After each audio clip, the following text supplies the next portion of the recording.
कमाई खाने हिम्मत करो मोहन ठोको तो बाबा बड़े भाई ये भी कहते हैं। हमने कहा कि माँ बाप ने भूल गया बाप जी तो पेट पे मोबाइल खींचना शुरू हो गया, मैं कहीं करा। अरे जो टावर वाले थे जो मोबाइल दे रहा हो ना, मैं नहीं करा, सब सर्वसम्मति से मेरे साथ में। आप बच्चों को एटम बम दे रहे हो हाथ में और आपके हाथ से इज्जत जा रही है आप सबके हाथों से। क्या आवश्यकता है मोबाइल की बच्चों को? व्यापारी को आवश्यकता है, जनप्रतिनिधि को आवश्यकता है, समाज सेवा के व्यक्ति को आवश्यकता है, और मैच्योर हो जाता बच्चा शिक्षा के लिए आवश्यकता है। जो अबोध बच्चे हैं उनको मोबाइल पकड़ाने का मतलब है कि वो आपकी जड़ों से कट जाएंगे। दही घी आदि से शरीर पोषक होता है, इसका इंजन अच्छा चलेगा। वो डालोगे लिए गाड़ी लंबी चलेगी कि नहीं चलेगी? तो जहाँ रास्ते डालोगे गाड़ी के अंदर, पेट्रोल की गाड़ी में इंजन जाम होगा कि नहीं होगा? ठीक है, अफीम डालोगे, डोडे डालोगे, गुटके डालोगे, दारू डालोगे तो इसका भी इंजन जाम होगा और ये गाड़ी खटारा गाड़ी हो जाएगी। मैं अन्यथा मत लेना, मैं महाराज जी की और आपकी आज्ञा के अनुरूप एक दो सुझाव दूंगा और एक छोटा सा उदाहरण दूंगा आपको। एक वस्तु है जिससे हम यह यात्रा करते हैं। दो यात्रा है जीवन की महाराज श्री जी, एक जीव यात्रा करता, एक जीवन यात्रा करता। दोनों को आराम से सुना महाराज जी ने कहा, इसलिए मैं वापस बोलने खड़ा हूं। एक जीव यात्रा करता और एक जीवन यात्रा करता। जीव तो हम सब लोग जीव आत्मा है, पुनरअपि मरना, पुनरअपि जन्म, फिर मरना, फिर जन्मना, ये जीव यात्रा करता है। फिर जो जीवन धारण करते हैं तो जीवन में भी यात्रा के लिए गाड़ी, जैसे आज बाबू सिंह ने महाराज जी को यात्रा के लिए गाड़ी दी, ये महाराज जी की अंतिम गाड़ी या पहली गाड़ी नहीं है। बचपन से लेके आज दिन तक महाराज जी कितनी गाड़ियां में चढ़े हुए, उतरे हुए, कितनी छोड़ी होगी। बाबू सिंह ने भी कितनी दी होगी। मेरे इस उदाहरण को आप समझाइए, जीव यात्रा और जीवन यात्रा। जीव यात्रा में जीव को भी गाड़ी चाहिए, जैसे जीवन यात्रा में हमारे को गाड़ी चाहिए। जीवन यात्रा में जितनी अच्छी गाड़ी होगी, आपके पास अच्छे पैसे होंगे तो अच्छी गाड़ी लाएंगे, अच्छी गाड़ी होगी तो आप आराम से जाओगे। और यदि आपके पास टूटी फूटी गाड़ी हो, शीशे नहीं हो, चेसिस बैंड हो, सीट टूटी हो, तो कितनी दुखद यात्रा होगी। और आपके पास ऐसी बढ़िया गाड़ी होगी तो आरामदेह यात्रा होगी। तो जीव भी अच्छी गाड़ी चाहता है और जीवन में भी अच्छी गाड़ी चाहिए। और जो जीवन में गाड़ी चाहिए वो यहाँ मिलती है, बाबू सिंह जी ला के देंगे आपको, और कोई आप अपने शोरूम में जा करके ले आओगे। जितने पैसे शोरूम में जाओगे, चाबी लाओगे, पैसे दोगे, गाड़ी लाओगे, आराम से यात्रा करो। गाड़ी पुरानी हो जाएगी, भगवान ने आपको पैसे दिए, दोबारा जाओगे, दीपावली, रक्षाबंधन, जो भी अच्छा पर्व जाएगी, दूसरी ले आओगे। वो तो जीवन यात्रा की गाड़ी बदलोगे। जीव जिसमें यात्रा कर रहा है वो गाड़ी कहाँ बदलोगे? और जीव जिसमें बैठा है, जैसे मैं बैठा हूं इस समय, ये गाड़ी है, ऐसी 84 लाख गाड़ियां हैं। भगवान की फैक्ट्री में 84 लाख मॉडल है। 84 लाख मॉडलों में सबसे टॉप का मॉडल आप हम लेके आए, इससे बढ़िया उसके वहां मॉडल था ही नहीं। जैसे यहाँ पर डिफेंडर दिए महाराज जी को, ये सबसे अच्छा टॉप का मॉडल है, तो संभाल के रखेंगे कि नहीं रखेंगे? ड्राइवर भी रखेंगे, डीजल, पानी, ऑयल सब समय पर करेंगे, क्योंकि इस गाड़ी से हमें लंबी यात्रा करनी है, अच्छी गाड़ी है, इसलिए संभाल के रखनी है। तो भगवान के शोरूम से हम इतनी कठिन तपस्या, साधना, दान, पुण्य करने के बाद ये मानव तर पाया, श्रेष्ठ तर पाया, तो इसको संभाल के रखना है कि यूं ही खोना, ये बता दो मुझे आप। बोले इतनी अनमोल गाड़ी है, यहाँ मिलती नहीं है, इसको संभाल के रखनी है, खराब करनी? बोलो बोलो मेरी बात सुनो, महाराज जी की कष्टी में खड़ा हुआ, ध्यान से सुना। इसको शास्त्रों में कहा है, शरीर माध्यम खलु धर्म साधन। शरीर है तो सब काम कर सकते हैं, और शरीर नहीं तो आपके रिश्ते, नाते, तीज त्योहार, ये प्रेम, समाज, भवान सब समाप्त। माध्यम कौन है आपका? ये शरीर है। जान है तो जहान है। पहला सुख निरोगी काया। ये सारे मंत्र जानते हुए, जिस प्रकार डीजल की गाड़ी है, डीजल की गाड़ी में डीजल डालोगे, टाइम पर ऑयल डालोगे तो गाड़ी लंबी चलेगी, या डीजल की जगह पर घासते डालोगे तो लंबी चलेगी? आप मुझे उत्तर दो, बोलो भाई, बोलो ना, सही है ना? तो जो ये गाड़ी है, इस गाड़ी में भी भगवान ने क्या क्या डालना वो तय कर रखा है। आप जो दूध, दही, घी, अमृत, मेवे जो शरीर को पोषक तत्व करते हैं उसको डालोगे,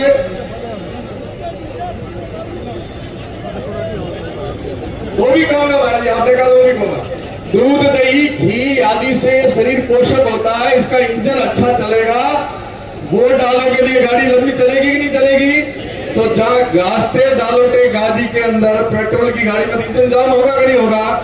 ठीक है, अफीम डालोगे, डोडे डालोगे, गुटके डालोगे, दारू डालोगे तो इसका भी इंजन जाम होगा और ये गाड़ी खटारा गाड़ी हो जाएगी, फिर नहीं चलेगी ये गाड़ी आपकी। और जैसे पत्ता एक बार टूट करके गिरता है, ऐसे आप भी एक दिन पत्ते की तरह गिरोगे, वापिस पेड़ के नहीं लगोगे, ठीक ऐसे जीवन चला जाएगा। और आपकी तिजोरियों का धन, आपका बैंक बैलेंस, आपकी संपत्ति, आपकी मिल, फैक्ट्रियां सब आपके लिए शून्य हो जाएगी एक पल के अंदर, वो कुछ नहीं है आपका। आपका अनमोल धन कोई है। शास्त्र और संत और विद्वान कहते हैं कि अनमोल धन तिजोरियों से पड़ा हुआ भी मनुष्य का क्षण है, समय है, उसको संभाल के रखो। आप अपने जीवन का एक एक पल, अपनी लंबी उम्र होनी चाहिए। जीवन शरदा शतम श्रृणुयाम शरदा शतम प्रब्रवाम शरदा शतम। मैं 100 साल तक जीऊं, ये कल्पना करो ना। इस गाड़ी को खटारा करोगे तो दोषी और कोई नहीं, आप स्वयं है। इसलिए इस गाड़ी को पोषक तत्व दो। संगत सार अनेक फल है। मैं किसी बदनामी को दोष तो नहीं देता हूं, ना उसको घृणा की दृष्टि से देखता हूं। घृणा की दृष्टि से उसको देखता हूं, दोष उसको देता हूं जो दूसरा बंदानी तैयार करता है, नया बंदानी जो तैयार करता है। कीड़ी नगरे में आग लगाने में जितो पाप हुआ है, तो एक नया बंदानी बनाने में पाप हुआ है, क्योंकि वह मानव जीवन की हत्या कर रहा है, किसी परिवार को उजाड़ रहा है। एक बंदानी का पेट भरो, डोडे अफीम पूरे करो, पूरे परिवार का राशन एक तरफ करो, बंदानी भारी पड़ेगा। पैसा को नहीं, पैसा को नहीं, मैंने कहा पैसे आपके पास अथाह है, समय और पैसे को खर्च करना सीख लो। बीड़ी पियो ना, थे बीड़ी, और बीड़ी एक बंडल कितने रहा हुआ है, 25-30 रुपया गणित लगाओ तो भी फटाफट 25-30 रुपया बंडल हुआ है।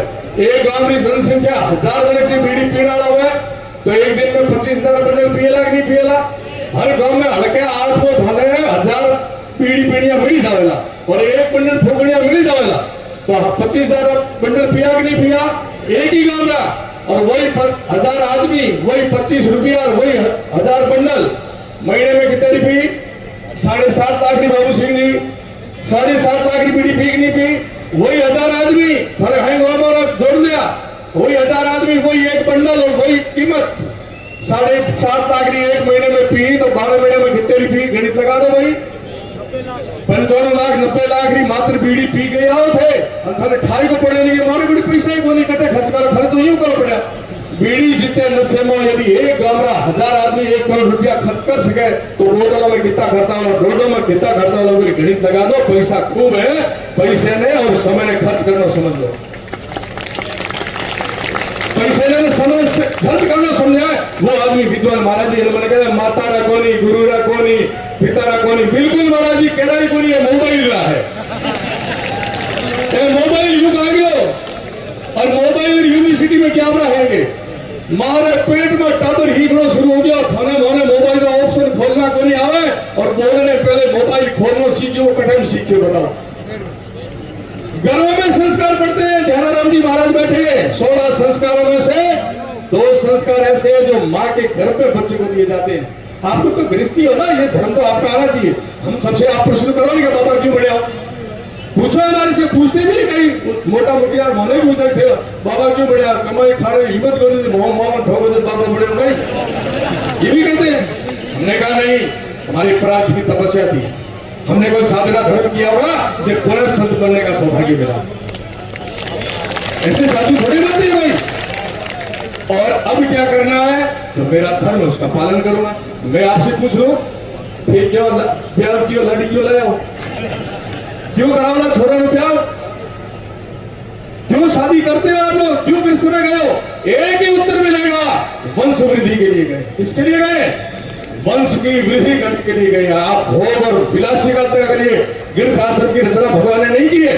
भगवान ने गृहस्थ आश्रम की रचना प्रत्येक प्राणी में, केवल मनुष्य में नहीं है, हर एक जीव जंतु में, पेड़ पे पौधे में भी नर और मादा की है, वंश की वृद्धि के लिए की है। आप कल्पना कीजिए, आप गृहस्थाश्रम में किस लिए गए और आपको यही पता नहीं है गृहस्थाश्रम का निर्वहन कैसा करना चाहिए, फिर काहे के आप फिर गृहस्थाश्रम में गए। इसलिए अपने संस्कारों को जानो।